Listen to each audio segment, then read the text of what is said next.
전국 9개 도 가운데 유일하게 바다가 없는 충청북도.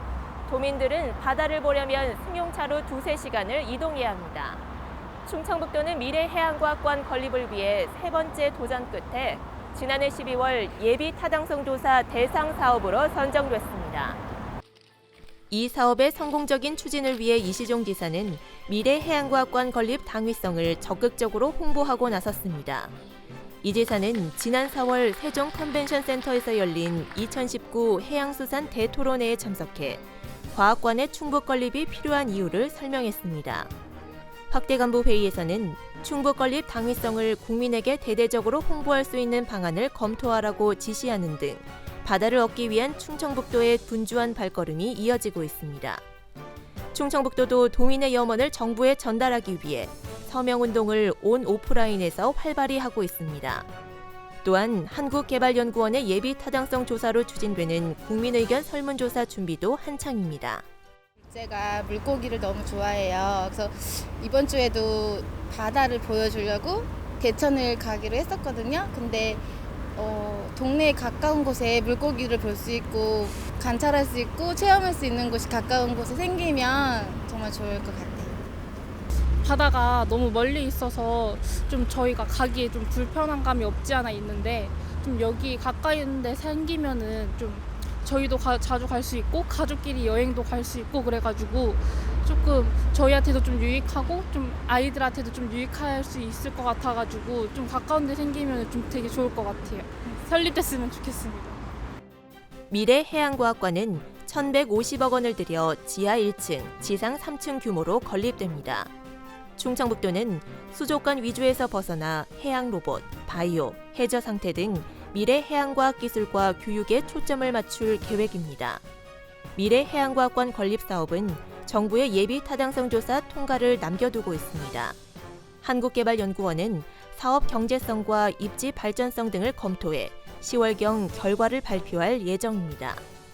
예타를 통과하면 국비를 확보해 2022년부터 2024년에 공사 후 2025년 미래해양과학관이 개관할 계획입니다. 미래해양과학관이 운영되면 매년 생산 유발 291억 원, 부가가치 유발 133억 원, 고용 유발 443명의 효과를 거둘 것으로 기대하고 있습니다. 한창섭 행정부지사는 과수 화상병 발생 차단을 위한 근원적인 방제 체계를 구축해야 한다고 강조했습니다. 한 부지사는 확대간부 회의에서 도내 과수 화상병 의심 신고가 82건이고 확진 판정을 받은 곳이 61건이라며 이같이 말했습니다.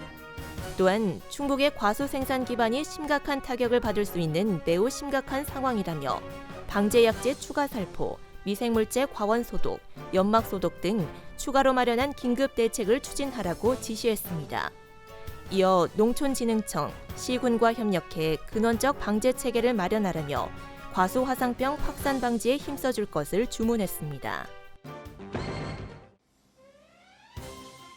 충청북도가 일본 수출과 투자 유치 확대를 위해 도정사상 처음으로 외국인 공무원을 채용했습니다.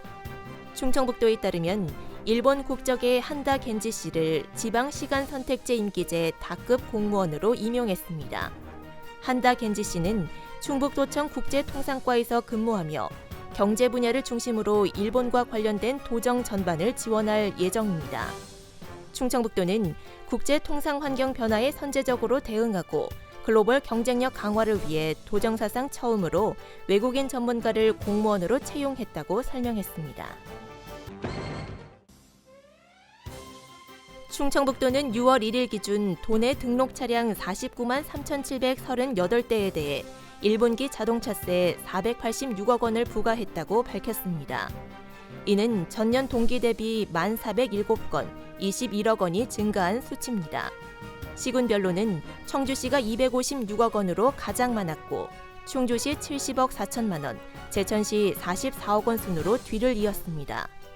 1분기 자동차세 납기일은 7월 1일까지이며 납기내 납부하지 않을 경우 세액의 3%에 해당하는 가산금을 추가 납부해야 합니다. 충청북도는 보건복지부가 주관하는 2019년 발달장애인 거점병원 행동발달 증진센터 지정 공모에 충북대 병원이 선정됐다고 밝혔습니다. 충북대 병원에는 매년 3억 5천만 원의 국비가 지원되며 오는 10월쯤 거점 병원과 센터 운영을 시작할 계획입니다. 거점 병원에서는 치과, 내과, 외과, 소아정신의학과 등 진료 과목 간 협진이 가능해 발달 장애인의 자해 공격과 같은 행동 문제를 전문적으로 치료할 수 있습니다. 행동발달증진센터는 발달장애인 치료뿐만 아니라 그 가족에 대한 교육, 행동발달 증진 프로그램 운영, 전문가 양성 등을 하게 됩니다. 알림마당입니다.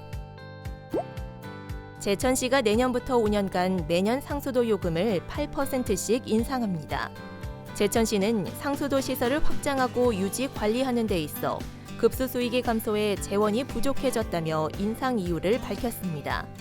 한편 제천시는 만 18세 이상 자녀가 3명 이상인 가정에 대해서는 요금의 20%를 감면해 줄 계획입니다.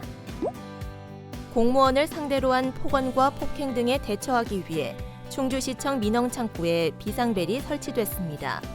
충주시는 112 종합상황실로 직접 신고가 가능한 비상벨을 충주시청 민원실 등 25개 읍면동 행정복지센터 민원창구에 설치했다고 밝혔습니다. 이와 함께 거동이 불편한 노약자 편의를 위한 도움벨도 시청 민원실과 로비, 화장실에 설치됐습니다. 음성 지역 내 소상공인들을 위한 경영 지원 사업이 진행됩니다. 음성군은 다음 달 17일까지 접수를 받아 선정된 소상공인을 상대로 5개 간판 교체, 내부 인테리어 개선 등 업체 환경 개선에 필요한 자금을 최대 200만 원까지 지원합니다. 지원 대상은 음성에서 창업한 지 6개월이 넘은 소상공인으로 사업장 면적이 99제곱미터를 넘지 않아야 합니다. 진천군이 지카 바이러스를 옮기는 모기 방제를 위해 일제 방역 소독의 날을 운영합니다. 진천군은 본격적인 여름철을 앞두고 오는 20일부터 매주 목요일 보건소 방역기동반과 민간 방역업체 직원 300명을 투입해 정화조와 운덩이, 하천 주변 풀숲을 중심으로 친환경 분무 소독을 실시하기로 했습니다.